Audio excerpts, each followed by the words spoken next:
I've covered the original series and the reboot, so let's cover everything else, starting with the most recent piece of Battlestar Galactica content, Blood and Chrome. Taking place during the First Cylon War in the rebooted universe, Blood and Chrome follows young William Adama as he earns his wings to become a Viper pilot. This was a really cool return to the reimagined BSG universe, made by much of the same team from the show. Luke Pisqualino does a good job as the young Adama, even if his character arc is pretty standard stuff. A young, hotshot maverick from Top Gun type pilot who learns some humility from his difficult adventure. Even so, he gives off a charisma and likability, slowly being set on the path to become the lean, tough commander we're familiar with. Most other characters aside from Coker don't really leave much of an impression, especially Dr. Kelly, who seems devoid of any personality, which hurts her twist betrayal because the audience virtually has no attachment to her. The action sequences and quick pace make for a thrilling adventure through a wide variety of cool sci-fi vistas, something we only really caught glimpses of in the show. This is helped by the high quality VFX on display. For a low budget web series, the use of so many virtual sets and environments was incredibly ambitious.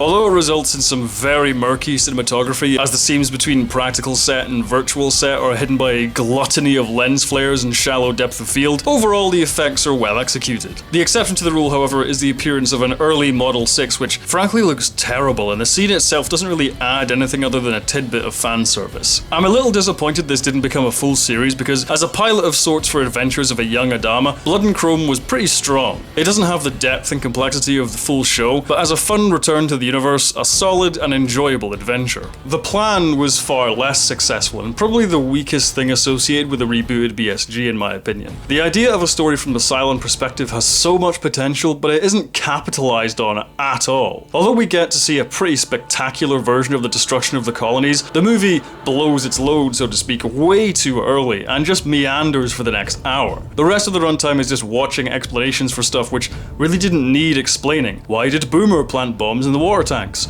Well, I assume the Cylons told her to do it, being that she is a Cylon. And yeah, that's what we get shown. Whether she was given orders in person or remotely, it doesn't really matter, the story still ends in the same place. And that's what really robs the plan of any impact. We're shown the ins and outs of all the discussion and planning and bickering, but the conclusions to all of these story threads don't happen in this movie. All the information conveyed about these Cylon characters is already given to us in the show. The one strong element of the film is Dean Stockwell, who gives a fantastic performance as always. It's just a shame that all the other returning cast members are given so little. If you really want to tell a story from the Cylon perspective, why not get into their headspace? Make us really empathize with their side of the conflict. We understand the motivation from a logical perspective, but it lacks any personal stakes from the characters we follow. But possibly the worst thing about this movie is, well, was this it? Was this the plan the Cylons had? The Cylons wanted to wipe out humanity by bombing the 12 colonies. So what was that caption of the Cylons having a plan at the beginning of all the episodes really on about?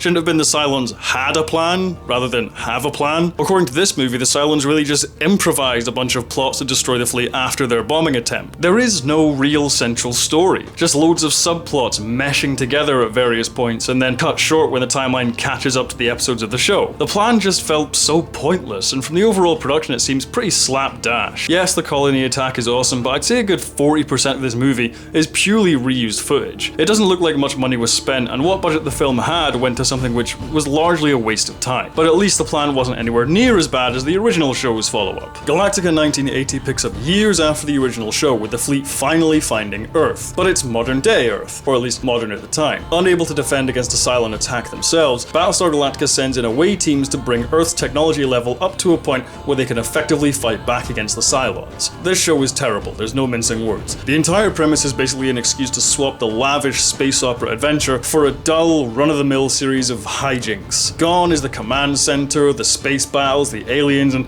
pretty much the entire ensemble cast. Lorne Greene is the only returning cast member, and he's still great as Adama, but he's largely relegated to delivering exposition with assistance from the walking convenience machine Dr. Z. Kent McCord and Barry Van Dyke are the new leads as a grown-up Boxy and some guy, respectively. They tried to recreate the whole Starbuck-Apollo dynamic, but with none of the chemistry or charm. The 10-episode run is largely made up of running around streets and offices, being confused by Earth technology, and then having a quick ray gun fight before the credits. The only really good episode of the season is the last one, in which we see the chronicling of what happened to Starbuck from the original show. Dirk Benedict is still fantastic in the part, and the initial setup of being stranded on a planet with a Cylon conjures memories of great films like Enemy Mine. What lets the episode down somewhat is the sudden appearance of a woman who is possibly from another dimension? From then on, Starbuck's new Cylon friend is relegated to a comedic sidekick until the end, but there was still enough of a good story to make it worthwhile. It's almost as if Battlestar Galactica should be a space adventure rather than a dull slog around Los Angeles. After all the potential of the original Battlestar Galactica show, Galactica 1980 is a piss-poor follow-up.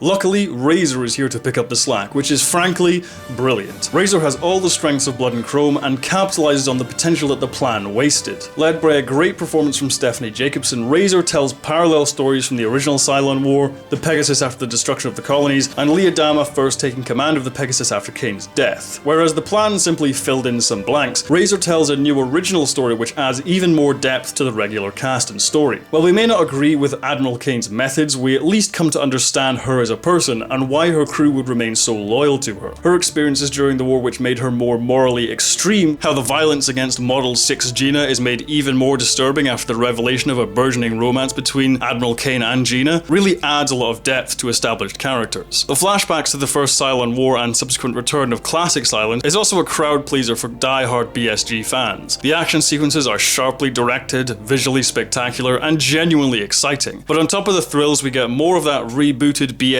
moral relativism which encompasses the series. Kendra Shaw, a character who appears fully formed and compelling in the narrative, admires Kane as a leader, but someone who has her own limits. She's essentially a character caught in the middle of the two differing moral philosophies of Admiral Kane and Commander Adama, and the battle to reconcile both makes Shaw an interesting lead to follow, and I wish she could have been a full-time cast member, but of course because this is a prequel, we know she has to die at some point, which makes her character arc even more tragic. Fan service without being overbearing, spectacle and excitement without losing moral depth, a prequel story but one which covers new ground for the show. Razor is awesome, and if Battlestar Galactica returns in one form or another, I see Razor as the height which a new version should aspire to. And that does it for now. I know there was another spin-off, Caprica, but I haven't seen it, and frankly I'm not at all interested. I'm sure I'll be back with some BSG videos in the future, but for now I hope you've enjoyed this retrospective of mine. If you like these videos, you can see them up to a week early by joining me on my Patreon. Until then, have a good one guys. So say we all, live long and prosper.